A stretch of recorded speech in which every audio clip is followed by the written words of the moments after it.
प्रयागराज में आजाद समाज पार्टी ने जमकर हंगामा किया है।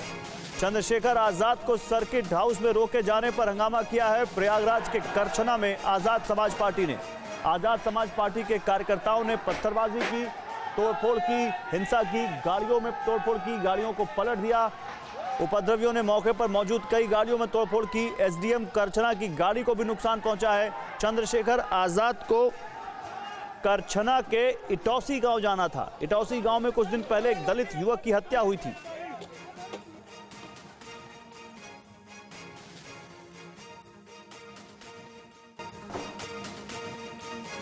प्रयागराज में आजाद समाज पार्टी ने जमकर हंगामा किया है। चंद्रशेखर आजाद को सर्किट हाउस में रोके जाने पर हंगामा किया है। प्रयागराज के करछना में आजाद समाज पार्टी ने आजाद समाज पार्टी के कार्यकर्ताओं ने पत्थरबाजी की, तोड़फोड़ की, हिंसा की, गाड़ियों में तोड़फोड़ की, गाड़ियों को पलट दिया।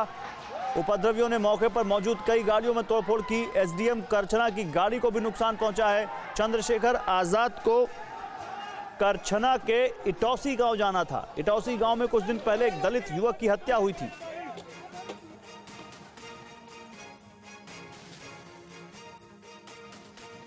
भीम आर्मी के राष्ट्रीय अध्यक्ष चंद्रशेखर आजाद रावण को आज उस समय पुलिस ने हिरासत में ले लिया जब वो प्रयागराज के एयरपोर्ट से कौशाम्बी लोहंगा गांव जा रहे थे। चंद्रशेखर आजाद का कहना है कि वह कौशाम्बी के लोहंगा गांव जा रहे थे और वहां उनका इरादा उस पीड़ित पाल परिवार से मुलाकात करने का है और हकीकत जानने का था कि इस पूरे मामले में आखिर किसकी गलती थी और किन लोगों को इसमें इंसाफ मिला है या नहीं मिला है।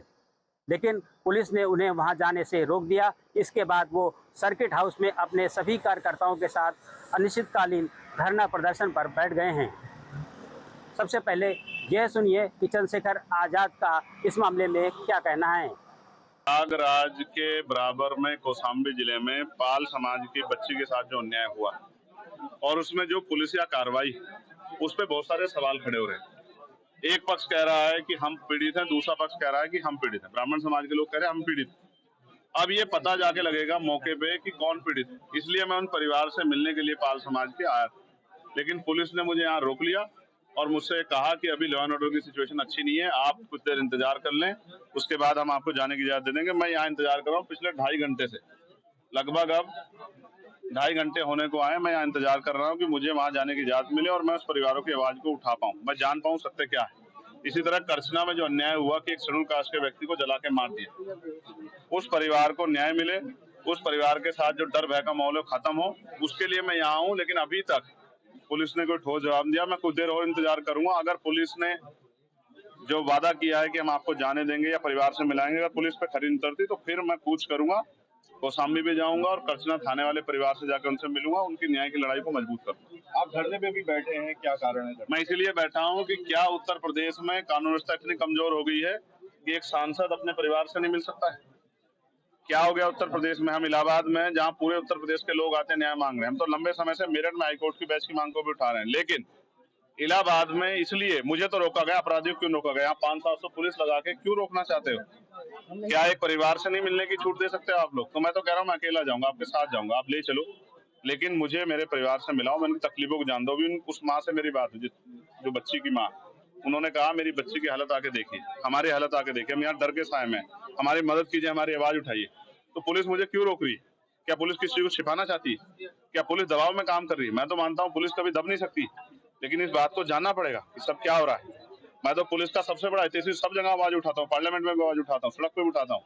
उनकी 8 घंटे की ड्यूटी हो, उनको न्याय मिले, उनको जो वेतन विसंगतियां वो दूर हो, उनके साथ जो है जो बॉर्डर स्कीम है वो खत्म हो। लेकिन क्या आज पुलिस मुझे रोक के जो है क्या कानून का हनन नहीं कर रही, संवैधानिक जो अधिकार है उनका हनन नहीं कर रही? इसका जवाब भी देना चाहिए और मैं मीडिया से कहूंगा कि पुलिस से पूछे कि वो मुझे क्यों रोक के बैठे। धन्यवाद। आप थोड़ी देर पहले लाइव आए थे, आपने हाउस अरेस्ट की बात भी कही और सरकार को भी घेरा, क्या कुछ? उसी के बाद मुझे बाहर आके बैठना पड़ा, इसलिए लाइव आया कि मुझे जाना था कहाँ और मुझे लेके कहाँ गए। मैं संवैधानिक विचारों का प्रयोग, संवैधानिक विचार पे हूँ, इसलिए पुलिस से बातचीत कर रहा हूँ, वरना मैं लड़के भी जा सकता हूँ, मोटरसाइकिल पे बैठ के भी जा सकता हूँ। पुलिस जानती है जब मैं जाने पाऊंगा चला जाऊंगा, लेकिन मैं संवैधानिक विचार को मानता तो फिर अभी तो इलाहाबाद में आप संघर्ष देख रहे हैं, फिर आप लखनऊ में देखना विधानसभा का घेराव होगा, मुख्यमंत्री आवास का घेराव होगा, इतने बड़े पैमाने पे होगा कि पूरे प्रदेश से ट्रेन में लोग आएंगे। गौरतलब है कि कौशाम्बी के लोहंदा गांव में 27 मई को पाल परिवार की 8 साल की एक बच्ची के साथ कथित दुष्कर्म का मामला सामने आया था। इस मामले में सिद्धार्थ तिवारी नाम के एक युवक को आरोपी बनाकर उसे जेल भेज दिया गया, जिसके बाद सिद्धार्थ तिवारी के पिता राम बाबू तिवारी ने 4 जून को एक सुसाइड नोट लिखकर थाना परिसर के बाहर जहर खाकर आत्महत्या कर ली। इस सुसाइड नोट में राम बाबू तिवारी ने पीड़िता के पिता और वहां के ग्राम प्रधान को इसका जिम्मेदार ठहराया था। इस पूरे मामले की जांच 21 जून को प्रतापगढ़ एसआईटी की टीम को सौंप दी गई है, जबकि प्रयागराज के आईजी खुद इस मामले की मॉनिटरिंग कर रहे हैं। अब भीम आर्मी के राष्ट्रीय अध्यक्ष चंद्रशेखर आज़ाद का कहना है कि किसी भी स्थिति में वो यहाँ से कौशाम्बी के उस गांव में ज़रूर जाएंगे, लेकिन पुलिस प्रशासन का कहना है कि चूंकि इस समय धारा 144 लगी हुई है, लिहाजा समूह के रूप में या किसी भी रूप में अशांति की स्थिति को देखते हुए उन्हें वहां जाने से रोका जा रहा है। Dinesh Singh, TV9 news, Prayagraj.